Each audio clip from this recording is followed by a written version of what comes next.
My tiki torches were an eyesore, she said. My solar flamingos? Tacky. But the pool was the pinnacle of her disdain.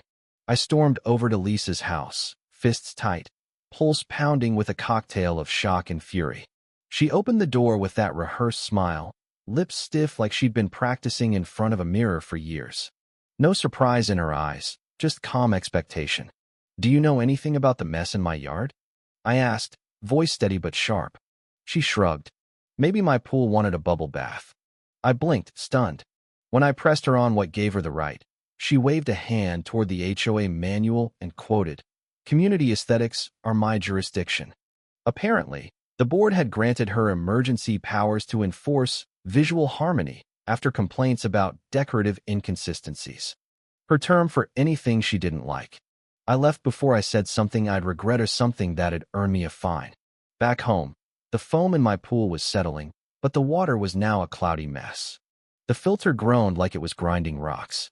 I shut it off and stood there, staring at the disaster.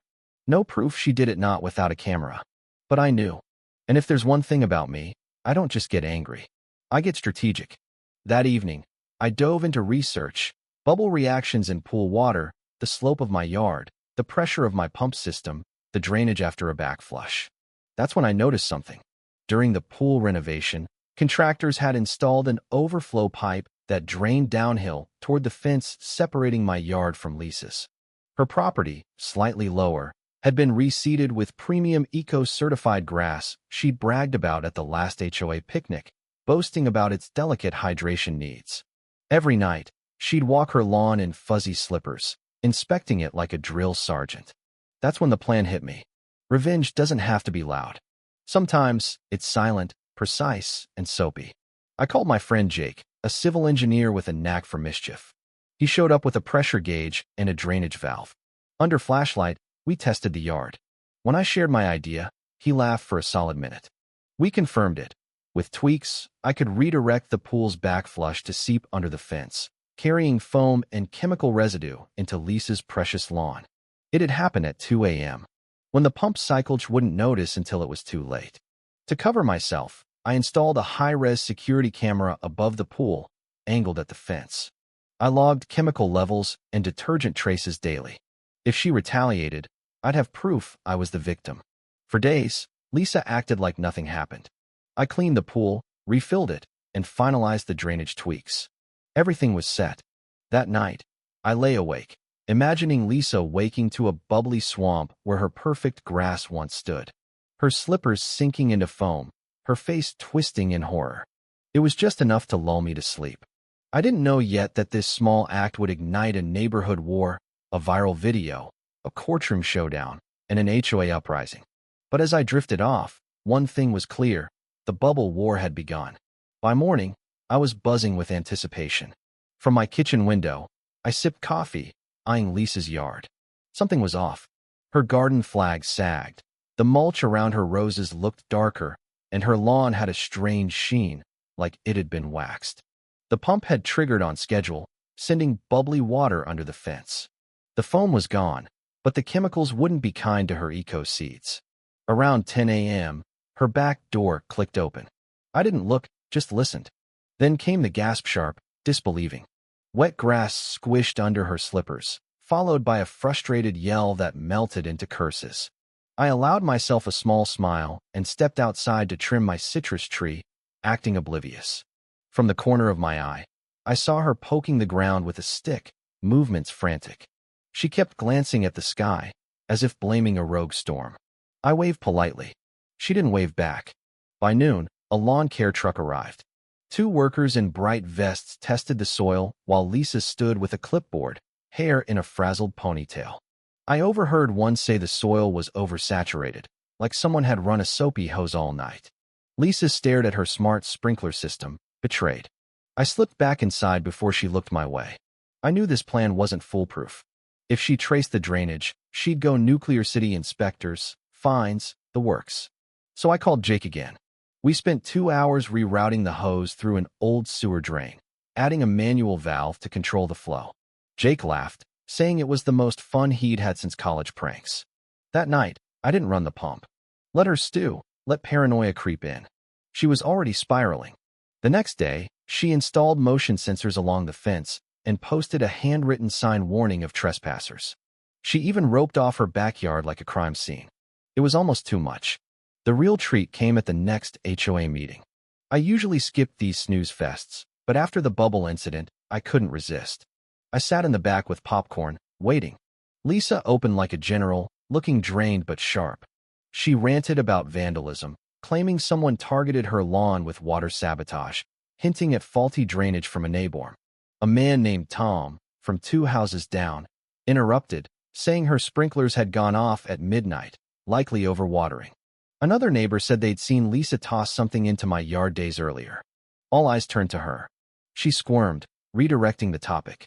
Then she proposed a new rule: no backyard lights after 9 p.m., no pool inflatables, no artificial yard sounds, clearly targeting my motion-activated flamingo that played a ukulele jingle. The room groaned. I stood and said, maybe we should address actual property damage, not decorations. The tension was palpable. Lisa's control was cracking. That night, I ran the pump again, adding a touch of pool-safe blue dye to streak her mulch by morning. She screamed so loud I heard it through my window. She went door to door, demanding security footage. Most neighbors refused, some slammed doors. A neighbor said she'd called animal control, blaming raccoons. The officer left in minutes. Lisa was losing credibility fast. Jake and I toasted with beers, savoring the slow drip of justice. But we knew Lisa wouldn't quit. Cornered people lash out. So I dug into the HOA manual, studying every rule, amendment, and vote. If she wanted to play dirty, I'd outsmart her. By the third morning, Lisa's lawn was a sudsy wreck, patchy grass, sagging flower beds, toppled ferns. From my window, I watched her stomp around in slippers, clipboard in hand, measuring puddles like a scientist. She paced, yelling into her phone. I raised my coffee mug in a mock salute when our eyes met. She stormed inside. That evening, she patrolled her yard with a flashlight, inspecting the fence, muttering, even pressing her phone to the slats to record sounds. Her paranoia was in full bloom. The next day, she announced a community coup-d'état transparent attempt at damage control before the next HOA vote. I RSVP'd immediately. The cookout was warm and sticky. Neighbors brought chairs and dishes. Lisa wore a giant sun hat, playing hostess. I mingled, soda in hand, feeling the unspoken tension. Lisa kept glancing at our fence. When I stepped away briefly, I returned to see foam creeping from under it, subtle, then obvious. People noticed. One laughed, asking if Lisa had a bubble machine. Another poked the foam with a fork.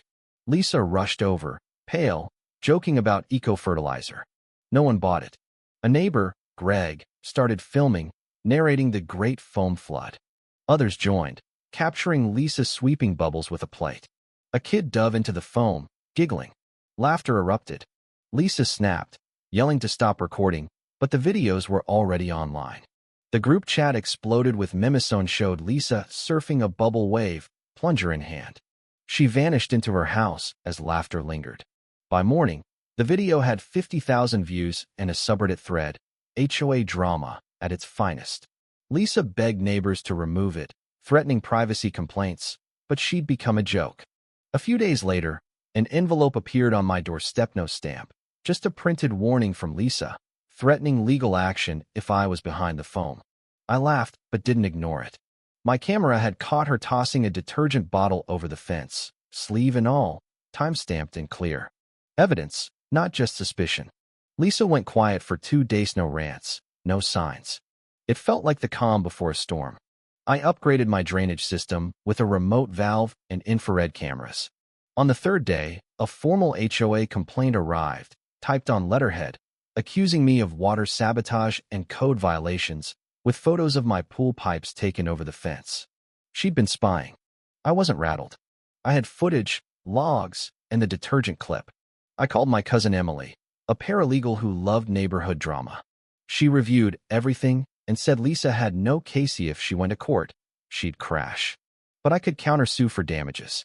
That night, I attended Lisa's emergency HOA meeting. She projected a blurry photo of my pipes, calling them a plumbing violation. I played the detergent footage, looping it twice, and handed out stills to the board, showing her sleeve and the timestamp. Silence followed. Lisa claimed it was doctored, but I offered metadata verification. I read the HOA manual aloud, proving her cited clause didn't apply. Emily had highlighted it for me. The board promised a review. Lisa protested, but no one listened. The next morning, they suspended her emergency powers and required independent reviews for damage claims. Lisa was unraveling. That afternoon, she yelled into her phone, pointing at my house. Another letter arrived, this time from a county inspector she'd called, claiming my drainage was an environmental hazard. He checked my setup, found it legal, and smirked when I asked about Lisa's sprinklers. Momentum had shifted.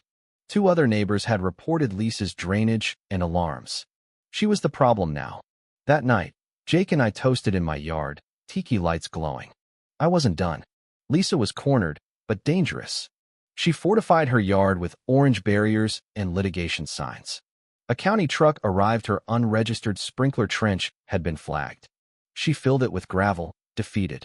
A neighbor, Sarah, former HOA board member, revealed Lisa had used $800 in HOA funds to reseed her lawn, approved in a secret meeting. I gave the financial records to the board, sparking another emergency meeting. Lisa's speech about trust faltered when Tom read the funding approval aloud, questioning its secrecy. Sarah asked for a second estimate Lisa claimed to have. She froze. The board suspended her decision-making powers. She left silently. The next day, my gate was open, hose flooding my path. Footage showed Lisa turning it on, brazen. I filed a police report. The officer said she'd been reported before. I posted a still to the group chat. Old habits die hard. The board announced an audit of HOA spending, and Lisa's reign collapsed. The HOA newsletter arrived without her name, replaced by a neutral transition note. My name was listed for board president nominated by Sarah or Tom. Lisa's yard was a neglected mess, her barriers toppled. She went invisible, no longer ruling.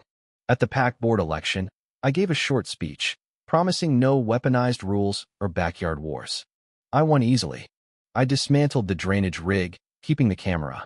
Neighbors brought gifts, lemon bars, a sunglass-wearing rubber duck celebrating the foam-free era. The viral video hit 100,000 views, remixed online.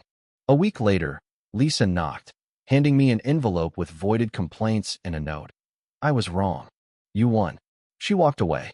She stayed quiet, skipping meetings, not fighting as we repealed her rules. At a summer gathering, with tiki torches and pool lights, the neighborhood felt free. A lavender-soaked trophy labeled Bubble King sat by my Pola perfect, ridiculous tribute to a battle won.